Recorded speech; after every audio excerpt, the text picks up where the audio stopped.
Hi all, it's Shelly with Strategic Sales Advisors, and previously in some of my videos we have talked about sort of understanding growth strategy, asking some questions to make sure that you're ready for a growth strategy, and then a little bit around the consequences of rapid growth. And these are all great sort of areas to sort of focus on at the beginning before we actually get into building your growth strategy. And that's what I want to talk about today. So if you haven't seen those videos before, I recommend that you go back and watch those before you hop on here in part one of building growth strategy. So in those previous conversations that I've had, we've talked a little bit about the importance of data. And really, when I want to talk about building sales strategy, I really want to focus in on the first step in collecting that data, because you can't really build an effective strategy without having some type of data in the background. Again, I've mentioned before, we don't want to make these decisions on your gut, on instinct, no matter how good your instinct is. We want to do and build out of a foundation of truths, out of a foundation of data. So some easy ways to go about that is to start internally culling your data out of your CRM system. If you've been in business and you've been using a CRM system for a while, then you know that you have built up quite a bit of data in there on your customers, on hopefully you've built in a sales process in there, and you can see how much time your clients and customers are spending in that process in every step. You can start to see time it's taking, different customer profiles and their ability to when they're going to buy, when they're not buying, who are your more successful channels in there. There's a lot of internal data that you can use as you're building your strategy and your growth strategy. The second thing that we kind of want to look at is external resources, right? So that could be market analysis data from industry organizations. It could be just doing some work locally with some people to build your database of what's going on in your market, what's going on in not only your territorial market, but then also what's going on in your business market as a whole. If you think about things like we've talked in the past about software or services like Zoom and things like that. I can imagine that as they were building their growth strategy going into 2020, they had no clue, like the rest of the world, that COVID was going to hit and their product was really going to take off and that it was going to be sort of synonymous with business for a couple of years. So, they had to make some rapid changes in theirs and become very nimble. But they already had been around in business for quite a while, and they knew their competition. They knew what was going on. They knew that there was some pushback frankly, from team members and employees and companies wanting to do things like work remote.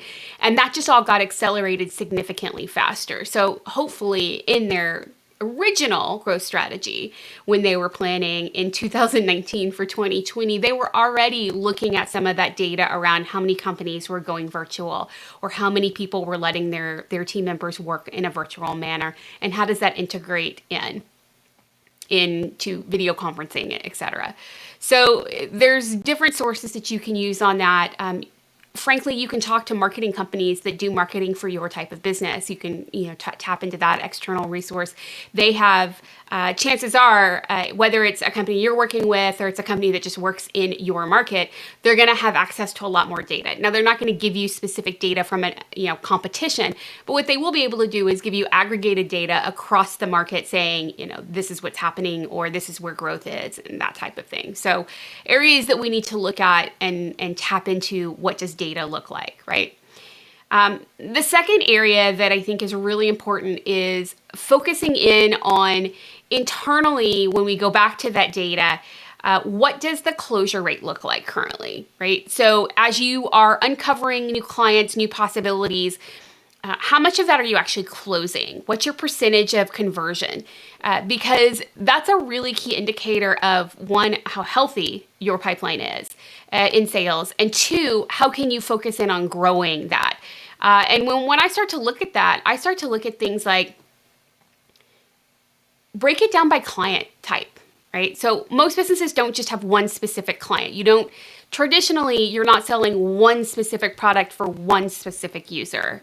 There are companies out there that do that, but that's not really the case. Even in consultation businesses like mine, we have a few products that we do, but we're not necessarily working with just one specific area. So there's going to be different client profiles and client types out there. And look at those and start to look at which ones close higher percentage-wise, which ones take longer to close, those types of things. And even looking then at what your product profile is, right? Product or service, whatever your solution is that you are sharing out there in the world, looking at that client conversion for those spaces, right? So getting really granular so that you can start to really see, going back to the data, what does it look like and what are we actually getting, right? So when I look at closure or conversion percentage, it's really focused in on what are we actually getting out there, and is there a way from a strategic, is there a strategic profile that I can start to build on how I can grow? If I know, for example, that, for example, in my business, that working with women-owned businesses that are $3 to $5 million in gross annual revenue, that those convert pretty significantly for me, then do I build a strategy around that specific client profile to grow my business? Same thing for you.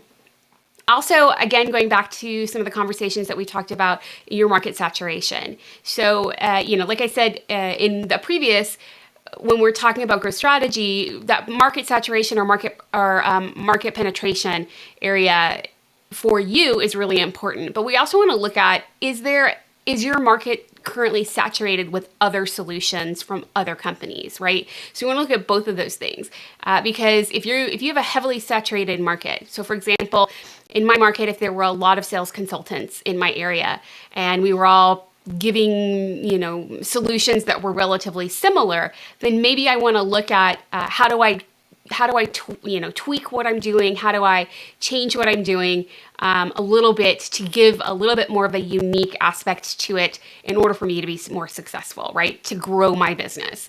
So we want to look at how much of the market that we have and then how saturated the market is. And finally, for this video, I really want to talk about, is your solution still market relevant? The world is moving so fast, and it's just, if you think about it, just recently with the blow up of things like AI, we do have to go back and look at, is our solution, is what we are putting out there in the world, our product or service, is that solution still relevant?